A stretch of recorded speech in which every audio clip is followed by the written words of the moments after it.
Programang ito ay rated SPG. Striktong patnubay at gabay ng magulang ang kailangan. Maaaring may masiselang tema, lengguwahe, karahasan, sexual, horror o droga na hindi angkop sa mga bata. Paano kaya mapapatunayan ni Annalyn na wala siyang kinalaman at inosente siya? Alamin natin.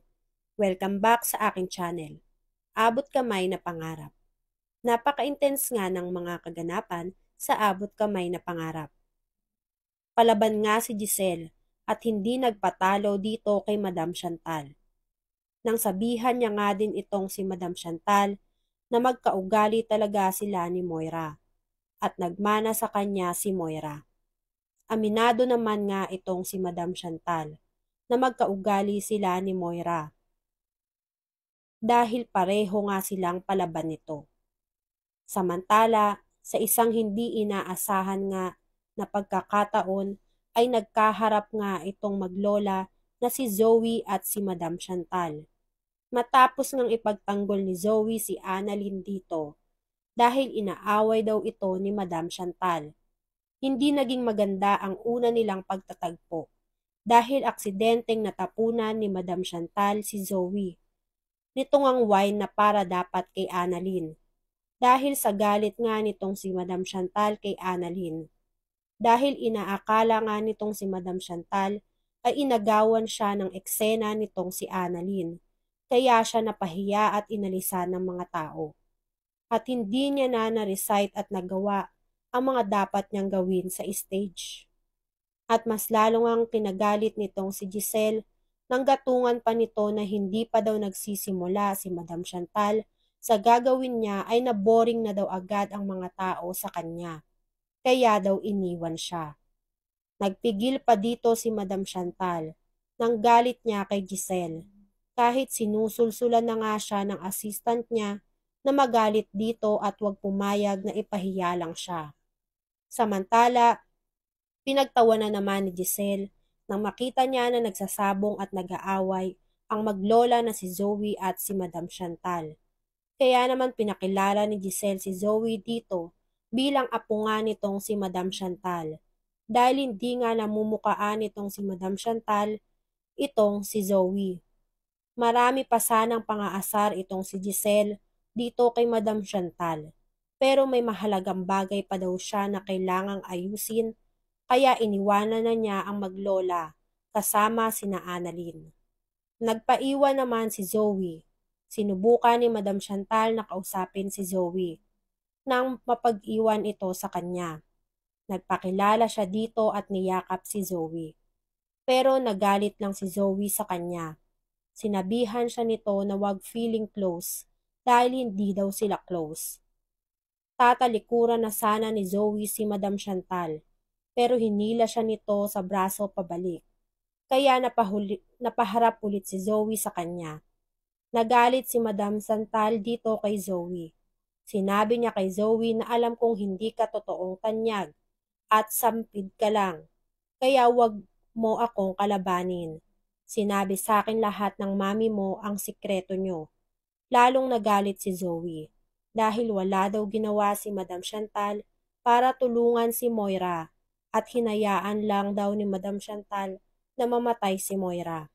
Kaya inalisan siya at tinalikuran si Madam Chantal.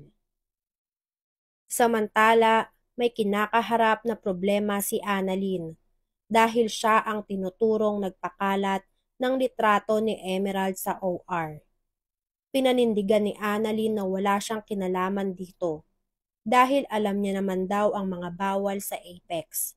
Lalo pa nga at ayaw niyang mapahamak at bumagsak ang Apex. Naniwala naman sa kanya sina Giselle, lalo na nga si RJ. Kaya naman kumontak sila ng abogado para ipagtanggol si Annalyn. Ibinalita si Annalyn ng isang vlogger at reporter na kaaway din dito umano nitong sikat na si Emerald. Kaya naman naisip din ng kampo ni Annalyn na magpatawag ng press para malinis ang pangalan ni Annalyn at ng Apex. Pinaliwanag ni Annalyn ang sarili niya sa mga press. Laking gulat nila nang lumitaw si Kimi Chika sa press at sumabat sa mga sinasabi ni Annalyn. Pinagpipilitan nga ng vlogger reporter na to na si Annalyn mismo ang nagbigay sa kanila ng pictures at nagpabayad nga daw di umano si Annalyn sa kanila na nagkakahalaga ng 50,000 pesos. Nagalit si Annalyn dahil wala daw siyang alam sa sinasabi ng vlogger at ni hindi nga daw ito kilala ni Annalyn. Kaya naman nagalit din nga ang vlogger at pinagdiinan na hindi daw sila sinungaling dahil may resibo daw sila at ebidensya na totoong si Annalyn talaga ang may kasalanan kung bakit kumalat ang pictures at nagbigay ng impormasyon na may tumor nga daw sa utak itong si Emerald. At si Annalyn nga daw mismo ang nag-email sa kanila ng picture ni Emerald. Kinontra yun ni Annalyn. Pero naglabas si Kim Chica ng mga ebidensya na naglalaman talaga na si Annalyn talaga ang kausap nila. Ibinigay ni Kimi Chica ang mga ebidensya niya sa mga press. At makikita din daw doon ang bank account na ginamit ni Annalyn para maitransfer sa kanya ang pera na hinihingi niya daw kay Kimi Chica. Kaya naman galit na galit nga itong si Kimi Chica dahil pinagmumukha daw silang sinungaling nitong si Annalyn matapos kumalat ang chika. Matapos nga daw nilang magbayad at pinaghirapan daw nila ang pinambayad nila kay Annalyn. Kinagulat naman ng lahat nang makita nila ang ebidensya na kinakalat ni Kimi Chica sa lahat ng tao sa press con. Kitang-kita nga doon ang pangalan nitong si Annalyn na siya mismo talaga ang kausap nitong si Kim Chica. Kaya hindi nga alam nitong si Annalyn kung paano nangyari ang mga bagay na yun. Dahil wala daw talaga siyang kinalaman sa mga pinagsasabi ni Kimi Chica. Natapos ang press con. Stress na stress si Annalyn. Kakaisip kung paano nangyari at kung bakit siya ang tinuturo ng vlogger na nagpasa sa kanila ng pictures. Pinuntahan ni Annalyn si Emerald dahil gusto niya nga daw itong makausap tungkol sa nangyari.